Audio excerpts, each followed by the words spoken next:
अस्सलाम वालेकुम दोस्तों, मेरा नाम है अली और मेरे साथ हमेशा की तरह मौजूद है दाऊद और आप देख रहे हैं जिस वक्त क्रिकेट लवर अली शो को कैसे देखना बनता है। दोस्तों आप लोग से बात करने जा रहे हैं, बात करेंगे जी आज आपके साथ टॉप क्रिकेट न्यूज का सेगमेंट आज आप लोग से शेयर करेंगे। नंबर 1 पे आप लोग से बात करने जा रहे हैं, जो हमारे पास अपडेट आ रही है वो आ रही है जी ICC team of the year का जो है वो ऐलान कर दिया गया है।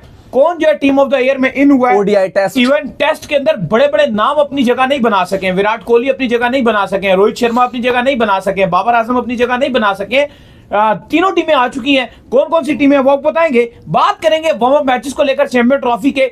अब लग रहा है कि शायद warm up matches champion trophy के ना हो पाए, क्या अपडेट है वो आप लोग से शेयर करेंगे। स्टेडियम्स की क्या अपडेट आ रही है वो आपको बताएंगे और मोहसिन नकवी के हवाले से कुछ अपडेट आ रही है, लेबर्स को लेकर कुछ उन्होंने कहा है, क्या कहा है वो भी आपको बताएंगे। तो अगर आप हमारे चैनल पर पहली बार आए चैनल को अभी सब्सक्राइब करें और साथ ही ना भूलिएगा। तो बात का आगाज करते हैं नंबर 1 खबर के साथ जो हमारे पास आ रही है। तो सबसे नंबर 1 खबर आ रही है वो यही आ रही है कि ICC team of the year का जो ऐलान कर दिया गया है, जिसमें टेस्ट की टीम शामिल है, ओडीआई की टीम शामिल है, टी20 की टीम शामिल है। कौन इन है कौन आउट है भाईजान?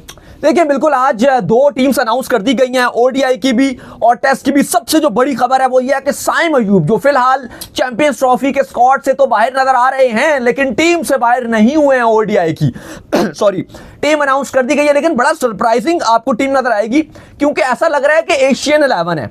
ज्यादातर इसके अंदर सारे जो नजर आ रहे हैं वो एशियन है। ना ही कोई ऑस्ट्रेलियन ओडीआई की टीम में नजर आ रहा है, ना ही कोई इंग्लिश प्लेयर नजर आ रहा है, ना ही कोई भारतीय प्लेयर नजर आ रहा है, ना ही कोई साउथ अफ्रीकन प्लेयर नजर आ रहा है और ना ही कोई न्यूजीलैंड प्लेयर नजर आ रहा है। ओपनिंग इस टीम में साइम अयूब और रहमानुल्लाह गुरबाज करेंगे। फिर इसके बाद नंबर 3 पे निसांका हैं, 4 पे कुशाल मेंडिस हैं, 5 पे कप्तान आसा लंका हैं। फिर वेस्ट इंडीज के वाहिद रदरफोर्ड को रखा गया है, अफगानिस्तान के अजमतुल्ला उमर जई को रखा गया है, हसन रंगा हैं, शाहीन शाह अफरीदी, हारिस रऊफ और गजनफर को रखा गया है। यह है ओडीआई की टीम जिसमें अब 3 पाकिस्तानी रखे गए हैं, साइम अयूब, 7 शाहीन शाह अफरीदी हैं, हारिस रऊफ हैं, 4 श्रीलंकन आपको नजर आ रहे हैं जबकि 3 अफगानी भी नजर आ रहे हैं। टेस्ट टीम की बात की जाए तो पैट कमिंग्स की क़यादत में इस टीम को अनाउंस किया गया, जहां पर जायसवाल और बेन डकेट ओपनिंग कर रहे हैं। 3 पर विलियमसन है, 4 पे रूट हैं, 5 पे ब्रूक्स हैं, 6 पे कमांडू मेंडिस हैं, फिर जेम्स स्मिथ और रविंद्र जडेजा को रखा गया। पैट कमिंग्स कप्तान है, मैट हेनरे और जसप्रीत बुमराह। मुझे लगता है कि यहाँ पे जो रविंद्र जडेजा को रखा गया मुझे लगता है कि ठीक है, लेकिन उनसे बेहतर मुझे लगता है कि पाकिस्तान के जो नुमान है उनको यहाँ पे होना चाहिए था। जैसे ये उनका साल रहा है बॉलिंग के थ्रू, कमाल किस्म की बॉलिंग किया है। ये हुआ है कि वो बड़ा लेट आए हैं इस साल के, बिल्कुल वो एंड में आए हैं। जो पिछला साल गुजरा है इंग्लैंड सीरीज के अंदर तो वो एंट्री मारी थी उन्होंने, फिर आप उसके बाद विकेट्स लगा ले। अगर वो साल के शुरू से आ जाते पाकिस्तान सीरीज के अंदर, चाहे वो बांग्लादेश सीरीज से आ जाते या उससे पहले जो पाकिस्तान इंग्लैंड से भी इवन खेल रहा था, जो भी सीरीज हुई थी पाकिस्तान की, उसमें इंग्लैंड थी, हाँ इंग्लैंड में किया था, बांग्लादेश में तो कुछ था नहीं, इंग्लैंड में ही की थी और फिर अभी उन्होंने किया। लेकिन वहां पे आप देखो ना, इंग्लैंड के अगेंस्ट आउटस्टैंडिंग बॉलिंग करती थी, वैसे भी कोई स्पिनर नहीं डाला हुआ। जडेजा की अगर आप बात करो, जडेजा को अगर डाला भी गया तो उनकी शायद बैटिंग उनकी बेहतर रही है, बीच में उन्होंने रन भी बनाते रहे हैं, बीच में जो बॉलिंग भी किया। न्यूजीलैंड से जो मैचेस थे टेस्ट के, लेकिन वो आप देखो वो मैच जितवा तो नहीं सके ना, वो तो इंडिया 3-0 हार गया था। परफॉर्मेंसेस डाली है ना, वो तो आपकी ठीक है, जीतने पे जाए तो वो तो फिर अलग नहीं मानते। चले वो बात आपकी ठीक है, लेकिन मुझे लगता है कि बाकी तो प्लेयर समझ आ रहे हैं, जैसे बुमराह भी जबरदस्त रहे हैं उनकी परफॉर्मेंसेस, लेकिन मुझे लगता है कि इसमें रविंद्र जडेजा की से बेहतर अगर नुमान होते तो मुझे ज्यादा ये टीम अच्छी लगती। साइम अयूब का भी बाय द वे जो है वो नाम जरूर जो है वो आया है ओडीआई में। खैर इसके बाद जो अपडेट आ रही है वो आ रही है वार्म अप मैचेस को लेकर। और एक सॉरी मैं आपकी बात काट रहा हूं, इसके अलावा जो आपके साइम अयूब है, आपको पता है कि वो emerging cricketer of the year की नॉमिनेशन में भी हैं और कभी इम्कान है कि साइम अयूब वो अवार्ड भी जीत जाए।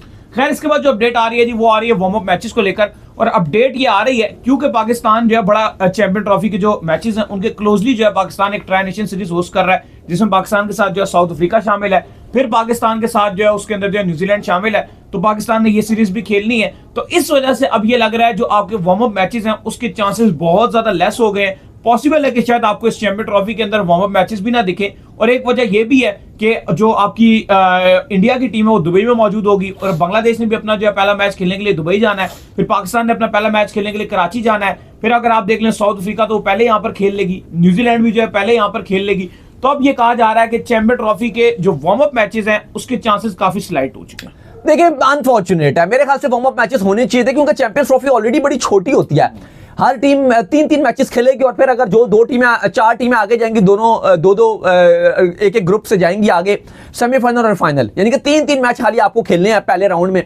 तो उससे पहले आपके जो तीनों मैचेस हैं वो बड़े इंपॉर्टेंट होते हैं क्योंकि आपको सारे जीतने होते हैं, तो एक मैच एटलीस्ट आपके लिए वार्म अप होना चाहिए।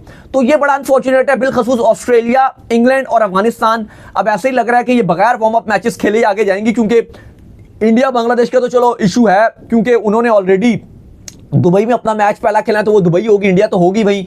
फिर अब आप ये नहीं चाहोगे कि इंडिया से खेलने के लिए कोई भी दूसरी तीसरी टीम जो है वो वहां पर जाएगी। इवन बीसीसीआई ने रिक्वेस्ट की थी कि हमें एक वार्म अप मैच दिया जाए, और उस टाइम खबरें ये भी थी कि आईसीसी ने कह दिया गया था कि ठीक है आपको एक वार्म अप मैच दे देंगे, क्योंकि आप इंडिया इंग्लैंड की सीरीज भी वो खेल रहे थे, तो उनकी काफी हद तक तैयारी हो रही है। अभी T20 सीरीज उनकी चल रही है, पिछला पहला मैच 2 दिन पहले हो चुका है, सेकंड T20 उनका कल खेला जाना है, फिर 3 ODIs भी खेलने हैं उन्होंने, तो उनकी तो तैयारी वहां पर हो रही है। एक वार्म अप मैच वो दुबई में खेलना चाहते थे, लेकिन अब पाकिस्तान में भी क्योंकि ट्राई नेशन सीरीज चल रही है, तो पाकिस्तान हो गया, साउथ अफ्रीका हो गया और न्यूजीलैंड हो गया। इनकी तो वही ट्राई नेशन सीरीज की आप बोल सकते हो कि चलो जी वार्म अप हो गई है, इनकी तैयारी पूरी है। लेकिन जो बाकी टीम्स हैं, बिलखसूस ऑस्ट्रेलिया और इंग्लैंड, उनके लिए है, चलो इंग्लैंड को भी आप बोलोगे कि कहीं ना कहीं वो इंडिया में खेल रहा है अपनी सीरीज, तो उस हद तक वो एशियन कंडीशन ही है, वो भी अपने आप को तैयार कर लेंगे। T20 भी है, फिर ODI भी है, लगभग उनके काफी सारे ODI के जो स्क्वाड के खिलाड़ी हैं वो T20 भी खेल रहे हैं, मार्क वुड, जोफ्रा बटलर वगैरह बाकी सारे हैं ही। लेकिन अगर आप देखते हो तो कुछ टीम्स हैं जो नहीं खेल पाएंगी वार्म अप मैचेस, तो ये बड़ा अनफॉर्चुनेट है। मेरे ख्याल से ये होना चाहिए था, अभी तक आईसीसी ने ऑफिशियली अनाउंस नहीं किया, लेकिन आज की जो लेटेस्ट खबर है उसके मुताबिक अब चांसेस तकरीबन ना ही होने के बराबर हैं, क्योंकि अभी आपके स्टेडियम्स में भी आपको पता है काम शाम जारी है। अली साहब, ये वार्म अप मैच अगर नहीं होते हैं तो ये कितना सेटबैक रहेगा, क्योंकि पास हमने देखा है कि लाइव टेलीकास्ट भी होते हैं, एटलीस्ट मैं बोलूंगा एक मैच रखवा दो। दाऊद देखो, मेरा ये मानना है जो पाकिस्तान ने बेसिकली जो सीरीज रखी है ना, ट्राई नेशन सीरीज, उसको पहले होना चाहिए था। ये जो आपके बीच में ये सीरीज आ गई ना, बेशक जो है ये आपका WTC का पार्ट थी, इसने काफी चीजें खराब कर दी है। यहाँ से आपकी सीरीज जो है वो अब जिस तरह इंडिया इंग्लैंड के साथ खेल रहे हैं ना, एंड में वो सीरीज होनी चाहिए थी, फिर वार्म अप मैचेस होने चाहिए थे। चलो आपको तो वार्म अप मैचेस की एक नहीं भी है तो आपको ये देखने को मिल जाएगा, ये जो आपने ट्राई नेशन सीरीज खेलनी है, लेकिन वार्म अप मैचेस मैं तो मोमेंटम बनता है। ट्राई नेशन सीरीज के भी शेड्यूल से खुशी नहीं है। बिल्कुल, मैं भी ना, एक मैच कौन खेलता है जिंदगी में, पहली बार मैंने देखा है। एक और चीज भी है, मसला ये है कि चैंपियन ट्रॉफी बहुत छोटी है, थोड़ा सा मोमेंटम तो बनाए, माहौल तो बनाए आप वार्म अप मैचेस करा के। ये क्या शुरू कराएंगे एंड कराएंगे, बस 10-15 मैच मुकाल के बस परे करेंगे। मैं तो ये इवन ट्राई नेशन सीरीज मैंने कभी नहीं ऐसे देखा कि आप एक मैच की ट्राई नेशन सीरीज खेल रहे हो, एक मैच पाकिस्तान न्यूजीलैंड का, एक मैच साउथ अफ्रीका न्यूजीलैंड का, खत्म। मतलब ये कैसी ट्राई नेशन सीरीज है? एटलीस्ट आपको जो है 2 मैच पाकिस्तान न्यूजीलैंड के होने चाहिए, 2 मैच साउथ अफ्रीका और पाकिस्तान के होने चाहिए, 2 मैच न्यूजीलैंड साउथ अफ्रीका के होने चाहिए, फिर जो तीनों टीमों में से टॉप 2 होती है वो फिनाले खेलती है। तो एटलीस्ट इतनी तो होनी चाहिए थी। मैं तो समझता हूं, मतलब मैंने ऐसी ट्राई नेशन सीरीज कभी नहीं देखी कि एक आपस में खेला और खत्म हो गया मैच, और आप तैयारी भी कर रहे हो, आपने ऑलरेडी ODIs नहीं खेले। अगर अभी आप देखते हो ODI जो टीम आपको नजर आई है, ये जो टीम ऑफ द ईयर अभी मैंने पढ़ के बताई थी, इसमें मैंने बोला ऑस्ट्रेलिया भी कोई नहीं है, इंग्लैंड का भी कोई नहीं है, न्यूजीलैंड का भी कोई नहीं है, भारतीय भी कोई नहीं है। इंडिया ने 2024 में सिर्फ 3 ODIs खेले हुए हैं और वो तीनों हारे हैं श्रीलंका से। और इससे पहले उन्होंने कभी इतने मिनिमम मैच खेले थे तो ये उन्होंने 1969 में खेले थे, 1979 में 3 मैच खेले थे उन्होंने, और इस साल उन्होंने 2024 में टोटल 3 मैच खेले हैं, तो 3 से वो तीनों हारे हैं। तो वैसे ही ODI बड़े लेस हो रहे हैं। कहने का मकसद ये कि ऑलरेडी टीम्स ODIs बहुत कम खेल रही हैं इस बार, तो थोड़ा सा अगर ये ट्राई नेशन सीरीज भी थोड़ी बड़ी की जाती और एटलीस्ट चैंपियंस ट्रॉफी से पहले वार्म अप मैचेस होते ताकि टीम्स को तैयारी करने का मौका मिलता। खैर अभी इस पर ऑफिशियली अनाउंसमेंट नहीं हुई है, लेकिन जो हालात नजर आ रहे हैं कि 2 टीमें दुबई में बैठी हुई हैं, कुछ टीमें यहां पर हैं, फिर एक ट्राई नेशन सीरीज भी चल रही है, तो मुश्किल ही लग रहा है कि यहां पर वार्म अप मैचेस होंगे इस बार।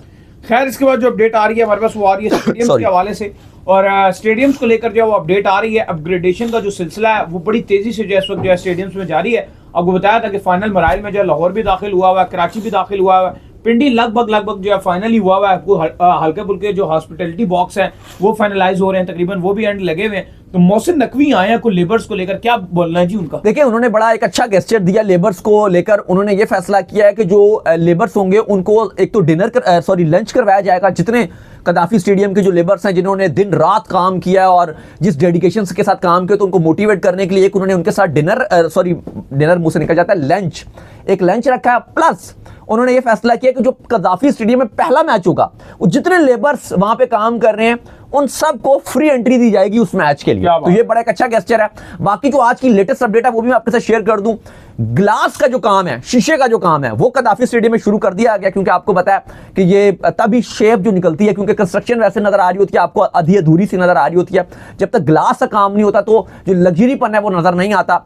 जो विंडोज हो गई और बाकी क्योंकि बहुत बड़ी बिल्डिंग्स हैं, तो जो ग्लास का काम है वो काफी हद तक जो है वो शुरू ना सिर्फ हो गया बल्कि आधे से ज्यादा कंप्लीट भी होने के करीब है ग्लास का सा काम, प्लस जो ग्राउंड के आउटसाइड है स्टेडियम का जो बाहर का अगर आप देखें तो वहां पे भी जो हमने आपको अपडेट्स दिया था कि यहाँ पे जो कारपेट रोड्स है वो बनाए जा रहे हैं, और अब खबरें ये हैं कि दिन रात वहां पे जो है वो रोड्स कंस्ट्रक्ट किए जा रहे हैं ताकि जब टीम्स होटल से स्टेडियम पहुंचेंगी तो बड़ी अच्छी देखने को जो नज़ारा को अच्छा देखने को मिलेगा। प्लस कल आपको अपडेट दिया था कि जो लेज़र शो किया जाएगा उसकी टेस्टिंग की गई है, तो वो भी कामयाब हो गई है। सिर्फ अभी थोड़ी सी अभी मजीद उसमें लाइटिंग्स जो है वो लगाई जाएंगी, और जो एलईडी लाइट्स हैं उनकी भी आपको बताई थी कि टेस्टिंग का काम जारी है, तो वो भी सक्सेसफुल जो टेस्टिंग का काम था वो हो चुका है, और बड़ा ही प्यारा जैसे ऑस्ट्रेलिया के स्टेडियम्स होते हैं वहां की लुक लाइक उसी तरह का जो है वो व्यू नजर आ रहा है। तो काफ़ी अच्छा काम जारी है। बाकी कराची में तो आपको पता है कि इस तरह ज़्यादा तब्दीलियाँ नहीं हुई थी, लेकिन जो लाहौर का काम था, अब क्योंकि डेडलाइन भी करीब करीब होती जा रही है, और कहा यह भी जा रहा है कि 28 तक जो है वो बिल्कुल हम कोशिश करेंगे कि काम कंप्लीट हो जाए, और अगले जो 30 की जो डेडलाइन दी गई है 2 दिन, उसमें जो टिप टॉप का काम है वो कंप्लीट किया जाए। थोड़ी सी लेबर भी बढ़ा दी गई है दिन रात ताकि काम किया जाए। तो ये अली साहब पॉजिटिव खबर आ रही है, और उम्मीद यही है कि काफी जगह नेगेटिव रिपोर्टिंग हो रही थी कि भाई स्टेडियम कंप्लीट नहीं हो सकेंगे, ये हो जाएगा। तो अपडेट यह है कि स्टेडियम जो है वो कंप्लीट हो जाएंगे। काफी हद तक जो काम है वो लगभग कंप्लीट नजर आ रहा है। एलईडी लाइट्स इंस्टॉल हो चुकी हैं। लेजर शो आपको पता है कदाफी स्टेडियम में मिड शो में चलेगा, वो तकरीबन टेस्टिंग हो चुकी है। फिर इसके अलावा कुर्सियां हाँ थोड़ी सी रह गई हैं, वो भी लग तो गई है, कलरिंग थोड़ी सी पेंटिंग रह गई है। पेंटिंग भी होगी है, जो हमने आपको दिखाया था जैसे पेंटिंग में भी जब हम गए थे ग्रीन और व्हाइट, वो जो खंदक जो बनाई थी उसके ऊपर जो अंदर कलरिंग कर रहे थे, रंग भी हो गया, कलरिंग जो होता है वो तकरीबन 90% कंप्लीट हो गया, थोड़ा सा सिर्फ वहां पर रह गया। तो बिल्कुल ऐसा लग रहा है कि अगले 3-4 दिन में जो काम बकिया रह गया वो भी कंप्लीट हो जाएगा। नहीं बिल्कुल जो है वो कंप्लीट हो जाएगा, और जो फाइनल जो बिल्डिंग है उसका शायद छोटा मोटा काम जो ड्यूरिंग जो ट्राई नेशन सीरीज है उसके अंदर भी जारी रहे। तो ये मैच के दरमियान नहीं होगा, मतलब वो जैसे इनका मतलब ये है कि जैसे अब एक दिन मैच है तो अगले दिन जो है वो हाँ ऐसे कुछ ये नहीं कि ड्यूरिंग मैच आप कह रहे हो मैच चल रहा है और वहां पे मजदूर रखें, ऐसा नहीं है। जो है वो जारी रहेगा, मैं ये कहना चाह रहा हूँ आपसे। और ये बहुत बड़ी आप कह लें कि चैलेंजिंग सिचुएशन होती है कि आप इतने कम टाइम के ऊपर ये चैलेंज आपने जो लिया है, अगर आप उसको कंप्लीट बहुत बड़ी बात होगी, तो ये बहुत बड़ी बात है। तो उम्मीद करते हैं आज हमारे शो आपका वीडियो को लाइक कीजिए, हमारे चैनल सब्सक्राइब कीजिए, साथ ही बेल आइकन बजाइए, एक और काम कर लीजिए इंस्टाग्राम पर जाएंगे फॉलो कीजिए, इंस्टाग्राम पे मुझे फॉलो कर लीजिए, वहां पे मैं मौजूद हूं दाऊद क्रिकेट के नेम से। अगर आपको कोई सवाल हो तो भेजिएगा, उनको भी फॉलो कीजिए। फॉलो भी मौजूद ऑफिशियल के नाम से लिंक डिस्क्रिप्शन में मौजूद है, जाइए फॉलो कीजिए। फिर आप सुनते हैं नेक्स्ट। अल्लाह हाफिज, बाय बाय।